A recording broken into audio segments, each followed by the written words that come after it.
मोदी का mega plan वो होने जा रहा कि उद्धव राज ठाकरे दोनों का सियासी करियर खत्म हो जाएगा।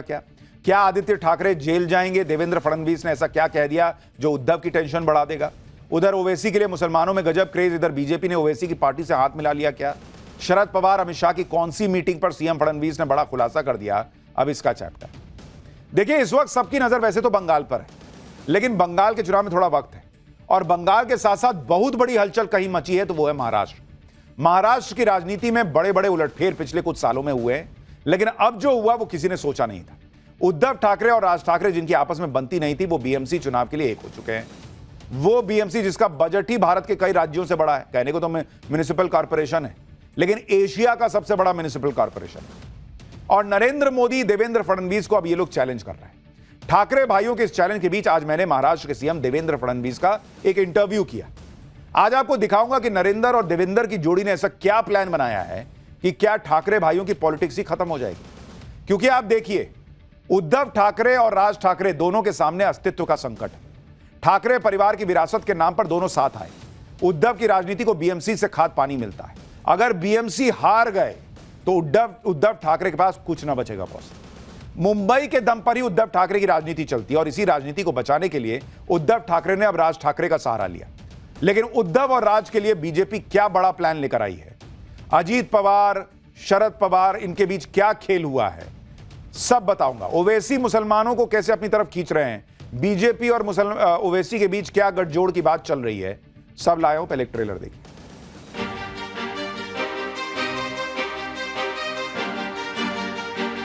देखिए, ये संभव नहीं है। एआईएमआईएम को साथ में लेना ये हमको मंजूर नहीं है।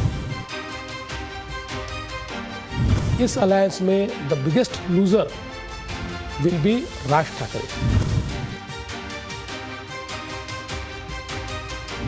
कि सोचिए क्या सीन रहता होगा, जैसे जब एक कमरे में देवेंद्र फडणवीस हैं, अजीत पवार हैं। 2029 तक मोदी जी हैं और 2029 के बाद भी मोदी जी ही हैं।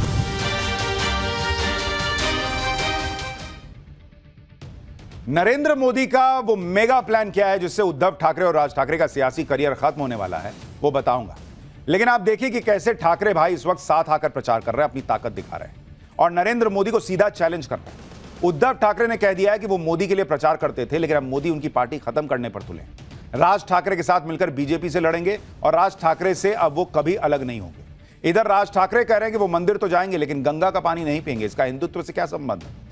राज ठाकरे ने मुसलमानों को लुभाते हुए कहा कि महाराष्ट्र में रहने वाला मुसलमान मराठी मुसलमान है। यानी उद्धव और राज ठाकरे हर वो कोशिश कर रहे हैं जिससे उनकी पॉलिटिक्स चलती रहे या बच जाए।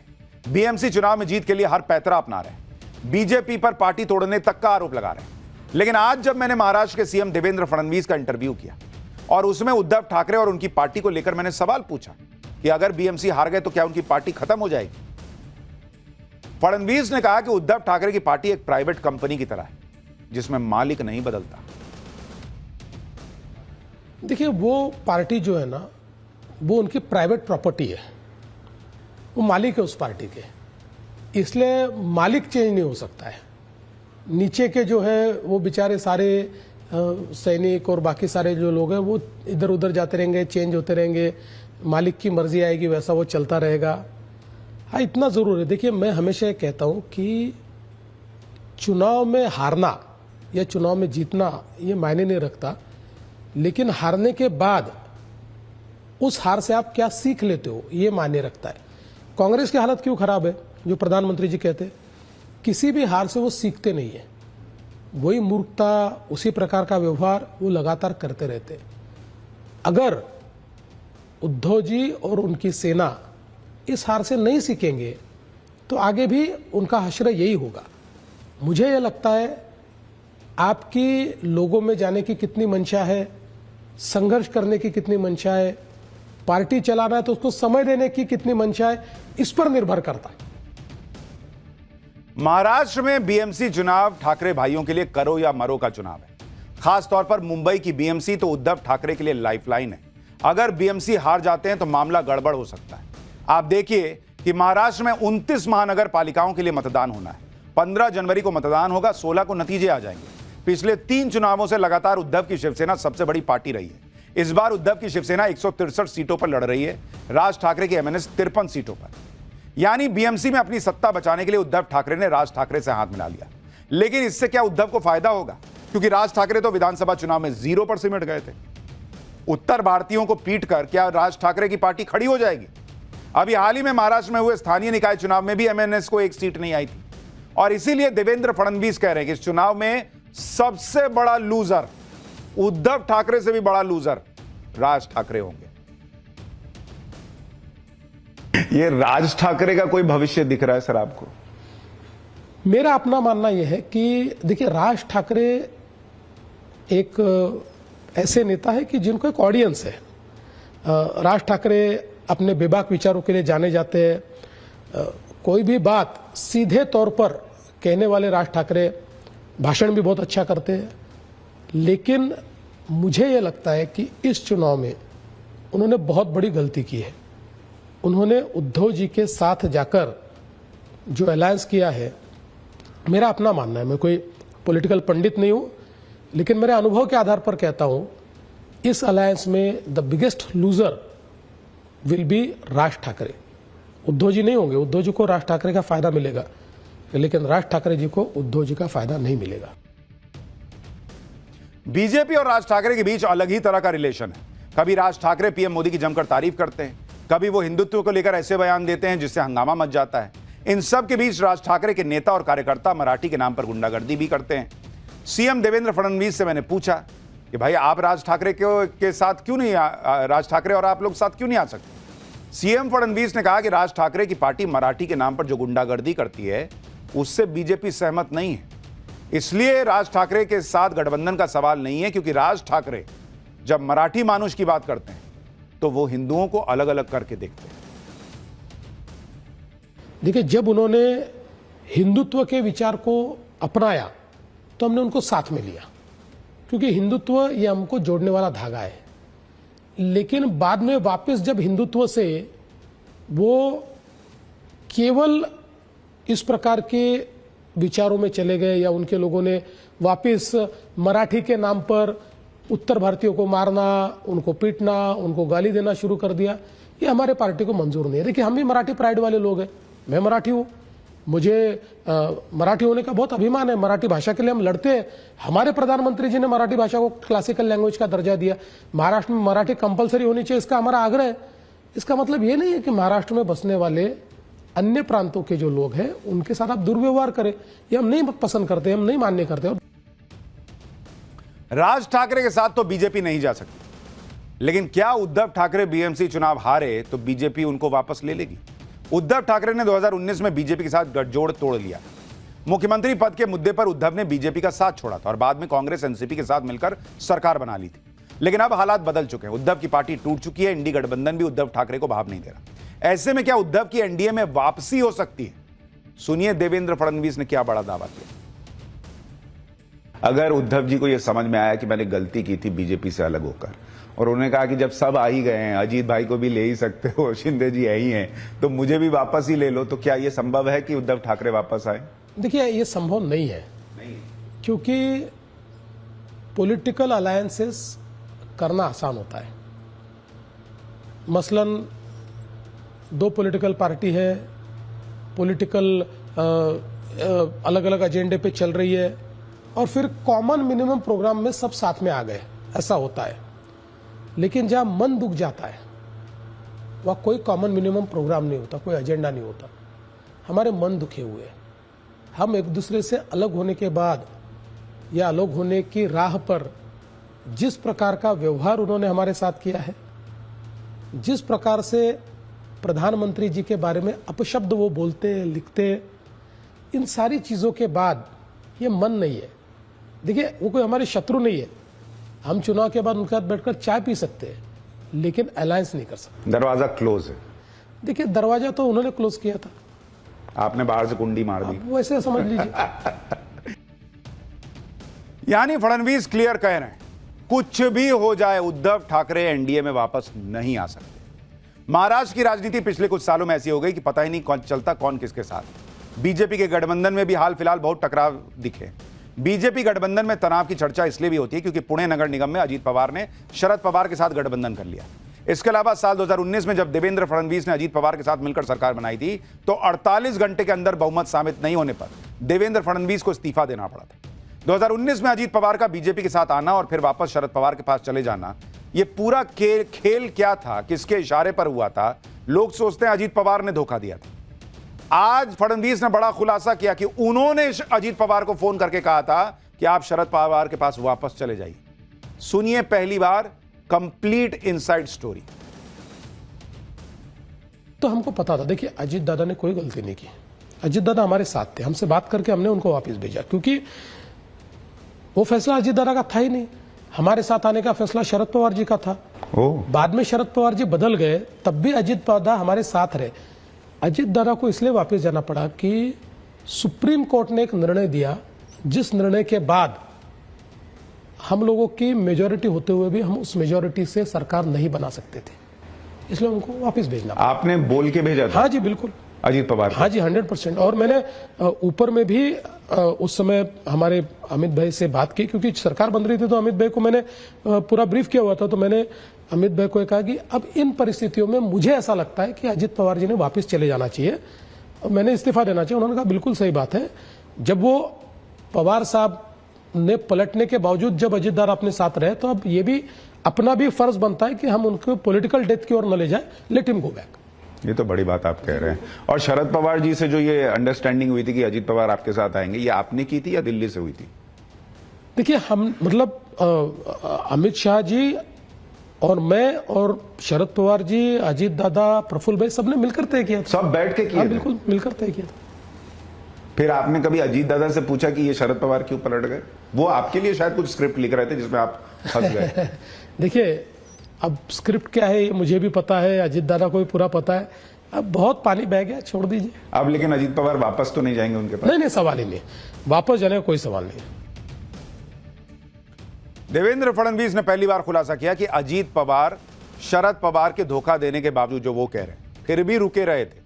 बीजेपी ने, अमित शाह ने और देवेंद्र फडणवीस ने कहा कि नहीं, आप वापस चले जाइए, नहीं तो पॉलिटिकल डेथ जैसा होगा ये आपके लिए। बंगाल में ईडी की रेड पर कल जो बवाल हुआ था वो तो भाई सिर्फ ट्रेलर था, और ट्रेलर में लोग सोच रहे थे कि ऐसा तो देश में कभी नहीं देखा। अभी पूरी पिक्चर आनी बाकी है, क्योंकि आज बात उससे भी आगे बढ़ गई। कल ममता बनर्जी ने बंगाल में खूब गदर काटा। ईडी छापा मार रही थी, ममता बनर्जी ने ईडी पे छापा मार दिया। ईडी के हाथ से फाइल वाइल लेकर वहां से लेकर जो है वो अपना चली आई। लोग पूछ रहे हैं ऐसा क्या था भाई फाइल में कि ममता बनर्जी ईडी के पास छोड़ने को तैयार नहीं हुई। आज ममता के सांसदों ने दिल्ली में भयंकर बवाल काट दिया। दिल्ली में टीएमसी के सांसदों ने अमित शाह के दफ्तर के बाहर धावा बोल दिया। ऐसा बवाल मचा कि दिल्ली पुलिस टीएमसी के सांसदों को टांग टांग के ले गई, उठा उठा के, कि चलिए चलिए, हो गया बहुत। इधर बंगाल में ममता बनर्जी भी सड़क पर उतर गई, बीजेपी के खिलाफ मोर्चा खोल दिया।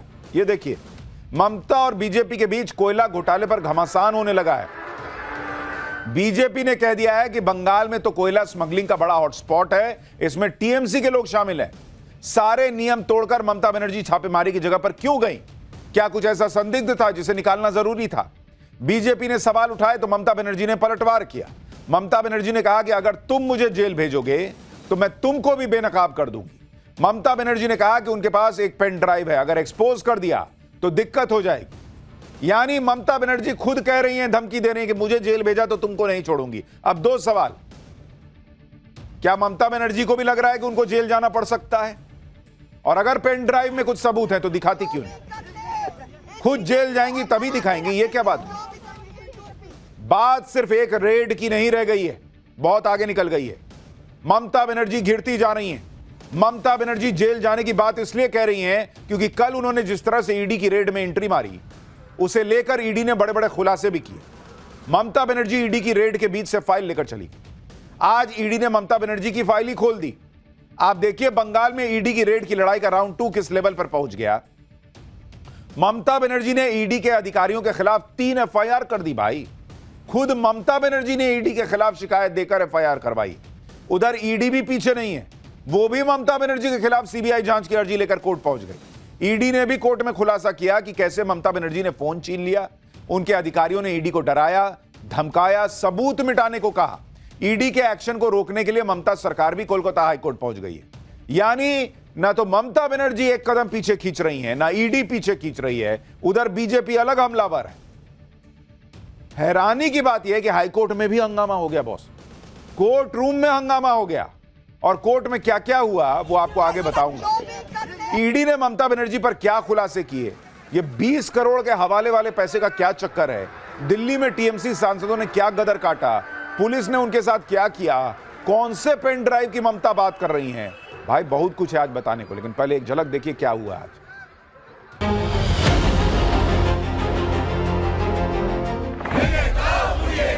बंगाल में क्या कर रहा है अमित शाह?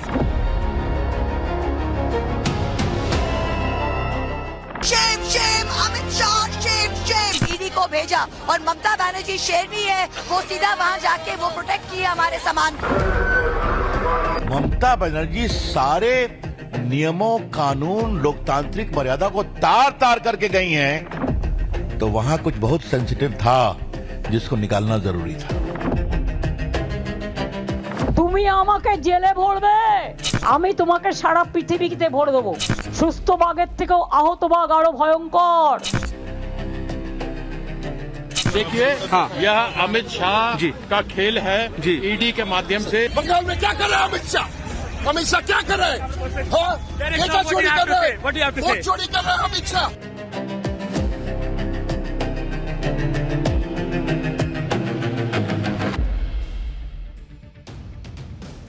देखिए ममता बनर्जी की पॉलिटिक्स अलग ही लेवल पर है। ईडी ने एक छापा मारा और इस पर जितना बवाल ममता बनर्जी ने बंगाल में किया, वैसा ही बवाल आज उनके सांसदों ने दिल्ली में कर दिया। ममता बनर्जी की टक्कर भी नरेंद्र मोदी और अमित शाह से, इसलिए इस हंगामे की पॉलिटिक्स का क्या अंजाम हुआ आप वो भी देखिए। कल हुई ईडी रेड के खिलाफ आज टीएमसी के 8 सांसदों ने दिल्ली में हल्ला बोल दिया। टीएमसी के 8 सांसद गृह मंत्री अमित शाह के ऑफिस के बाहर पहुंच गए। सभी सांसद हाथों में बैनर लिए हुए थे, गृह मंत्री अमित शाह के विरोध में नारे लगा रहे थे। जब टीएमसी सांसदों ने अमित शाह के ऑफिस के गेट के अंदर घुसने की कोशिश की तो भाई सुरक्षा कर्मियों से बहस हो गई। टीएमसी सांसद कहते रह गए कि हम सांसद हैं, हमारे साथ ऐसा व्यवहार नहीं किया जा सकता। सुरक्षा कर्मी टांगे अकड़ दिए गेट से बाहर। ये आप देखिए, सुनिए क्या बोल रहे हैं।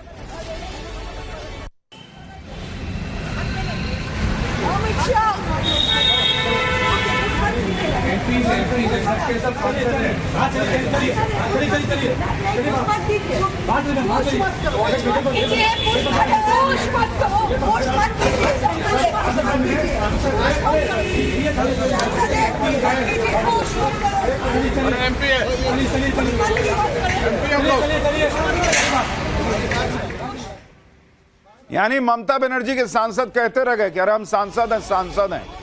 और सिक्योरिटी वाला बोल रहा है कि सांसद हैं, कुछ भी हो, एक डेकोरम ना है बॉस। बिना बताए आप आए हैं प्रदर्शन के लिए, गेट बंद कर रहे हैं तो आप सांसद हैं, वाह। इसके बाद दिल्ली पुलिस एक्शन में आई।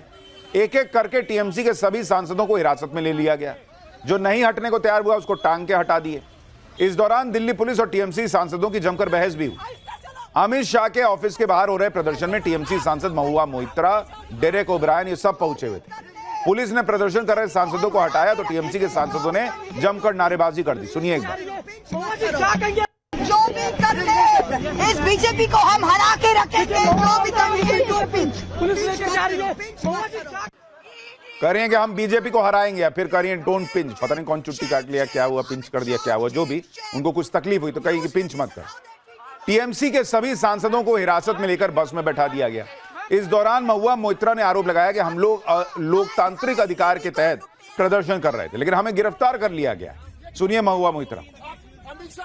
আমাদের লোকতান্ত্রিক অধিকার, আমরা ওখানে বসে কালকে রেডের প্রোটেস্ট করছিলাম। এরা দিল্লি পুলিশকে এনে আমাদের টেনে কিভাবে বাসে করে অ্যারেস্ট করে নিয়ে যাচ্ছে। সারা বাংলার লোক, সারা ভারতবর্ষের লোক দেখুন, এদের বুকের পাটা নেই। আমি তো বলবো এরা বেগুনের বাচ্চা। এরা যদি বাঘের বাচ্চা দেখতে চান তো টিএমসি কি দেখুন। বিজেপি হলো বেগুনের বাচ্চা, টিএমসি হলো বাঘের বাচ্চা। দেখে যান আপনারা বাংলার লোক। महुआ मोइत्रा कह रही हैं कि बीजेपी बैंगन का बच्चा है, ये बाघ का बच्चा है। दिल्ली पुलिस के मुताबिक टीएमसी सांसदों को लॉ एंड ऑर्डर खराब न हो, इसकी वजह से हिरासत में लिया गया, जिसके बाद सभी सांसदों को थाने ले जाया गया। वहां जमीन पर बैठे हुए सांसद नजर आए। सांसदों का आरोप है कि थाने में कोई व्यवस्था नहीं थी। तो आप प्रदर्शन करने निकले थे तो पता किए थे कि हम आएंगे, वहां थाने में हमको बैठाओगे तो व्यवस्था होनी चाहिए। सुनिए कीर्ति आजाद क्या कह रहे हैं। पानी पीना है, अंदर पानी तक नहीं मिला है जी, और इसलिए मुझे गला खराब था तो मैं इसलिए पानी गाड़ी में लेने के लिए आया। अंदर पानी नहीं दिया? नहीं, कहा कुछ नहीं, अंदर पानी की व्यवस्था नहीं की गई है। कुछ नहीं व्यवस्था है वहाँ। तो आप पानी पीने बाहर आए थे? देखिए, यह अमित शाह का खेल है जी। ईडी के माध्यम से दिल्ली पुलिस के हमारे अच्छे जितने भी अधिकारी हैं उनके ऊपर दबाव डाल करके सांसदों के साथ इस प्रकार का अत्याचार किया जा रहा है। टीएमसी सांसद कह रहे हैं कि भाई पानी तक नहीं पिलाया दिल्ली पुलिस। अरे आप प्रदर्शन ना करने गए थे, चाय नाश्ता करने गए थे, लेकिन पानी तो देना चाहिए। एक तो सांसदों को गृह मंत्री के ऑफिस पर धावा बोलने के लिए भेजना, फिर जब हिरासत में लिया गया तो ममता बनर्जी भड़क गई, कह रही है कि चुने हुए प्रतिनिधियों को सड़कों पर घसीटना कानून का पालन नहीं है। वर्दी में घमंड दिखता है। यह लोकतंत्र है, बीजेपी की प्राइवेट प्रॉपर्टी नहीं है। लोकतंत्र सत्ता में बैठे लोगों की सुविधा या आराम से नहीं चलता। सम्मान आपसी होता है। आप हमारा सम्मान करेंगे, हम आपका सम्मान करेंगे। अब सम्मान अपमान जैसी कोई बात तो रह नहीं गई, क्योंकि सीधी जंग चल रही है भाई। ममता बनर्जी खुद सड़क पर उतर आई हैं।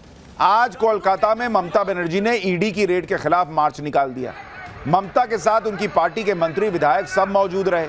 इस प्रदर्शन के जरिए ममता बनर्जी ने अपनी ताकत दिखा दी।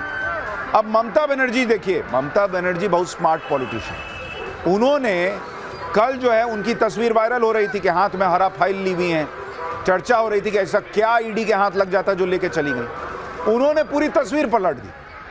अब कौन तस्वीर दिखा रहे हैं सारे न्यूज चैनल? क्या चर्चा हो रही है सोशल मीडिया पे कि भाई देखिए टीएमसी के सांसदों को पुलिस उठा के ले गई। वो बयान दे रहे हैं कि देखो बंगालियों के साथ क्या हो रहा है, बंगाल के लोगों के साथ क्या हो रहा है, पूरा देश देखे। ममता बनर्जी सड़क पे आ गई, फाइल वाली फोटो गई पीछे। ममता बनर्जी कम स्ट्रेटेजी से थोड़ी चलती हैं, पॉलिटिकल मास्टर हैं वो। ममता बनर्जी ने सीधे बीजेपी को निशाने पर ले लिया।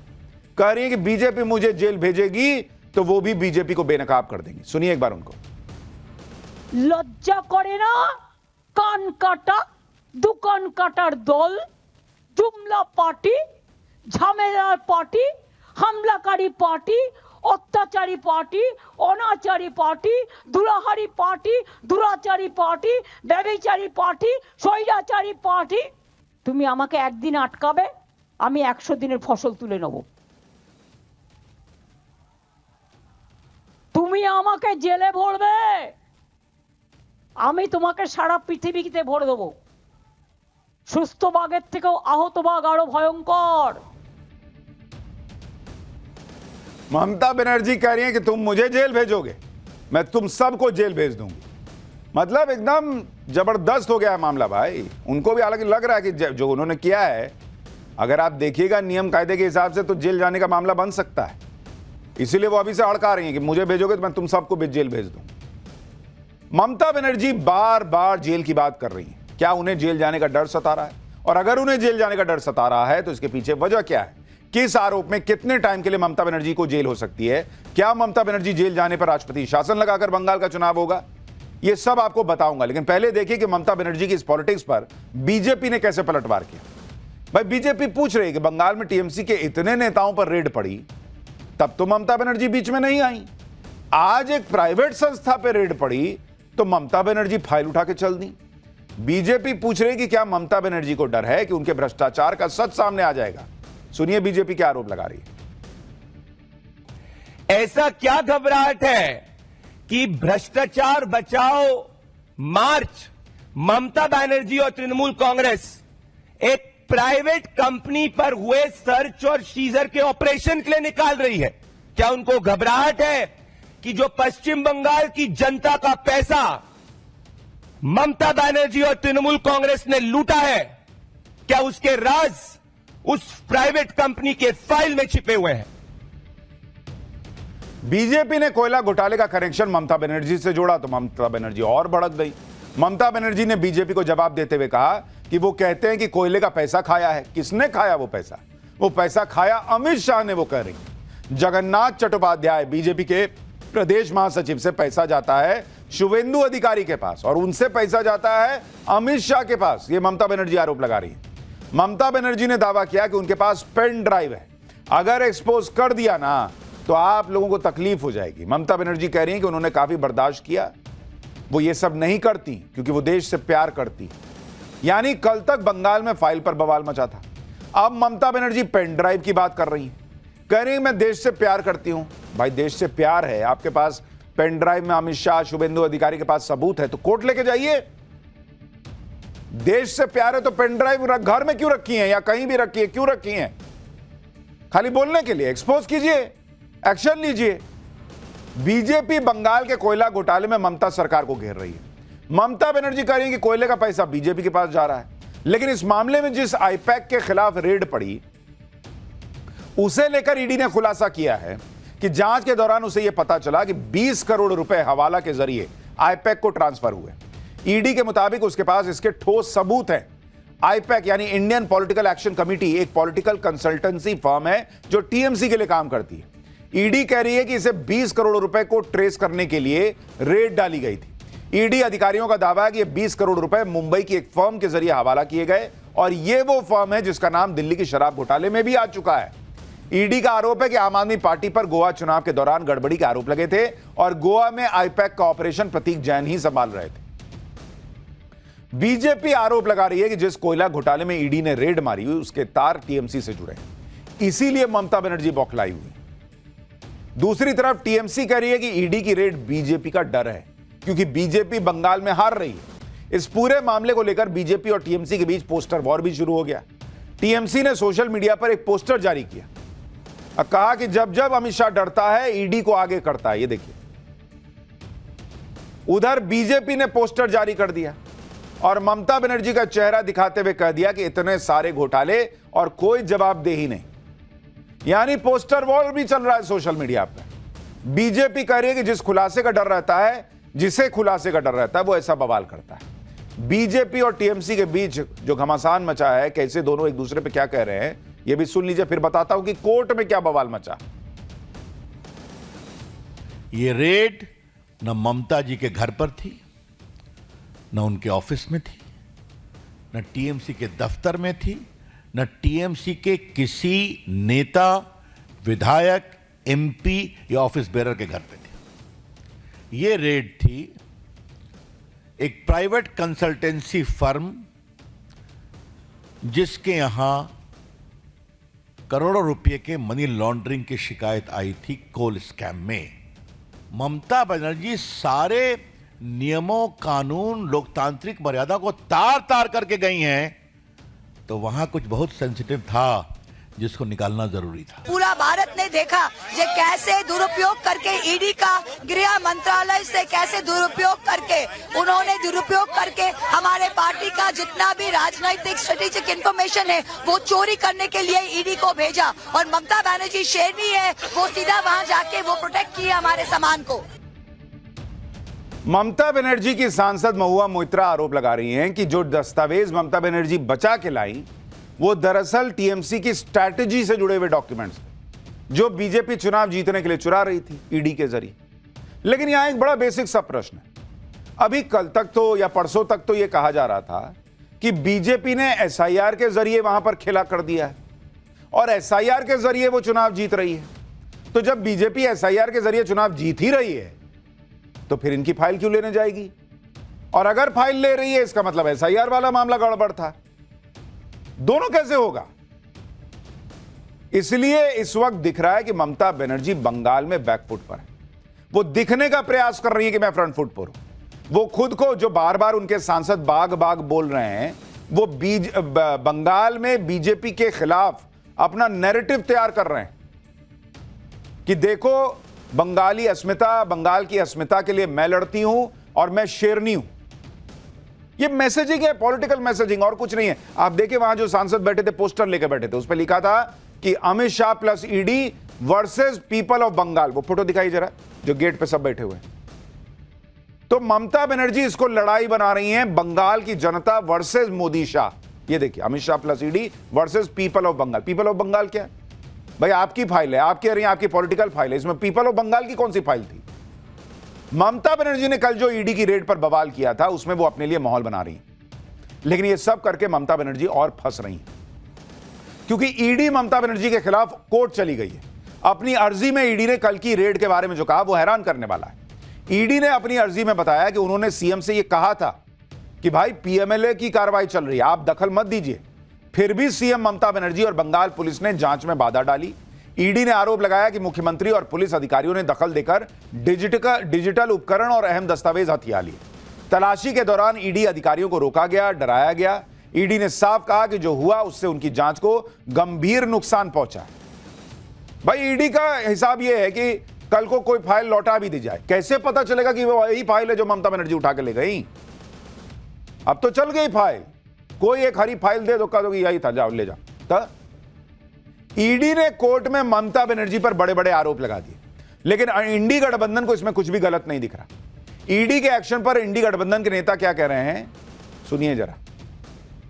ईडी, सीबीआई और इनकम टैक्स को भारतीय जनता पार्टी अपनी निजी सेना मान के चलती है, प्राइवेट आर्मी बना के चल रही है।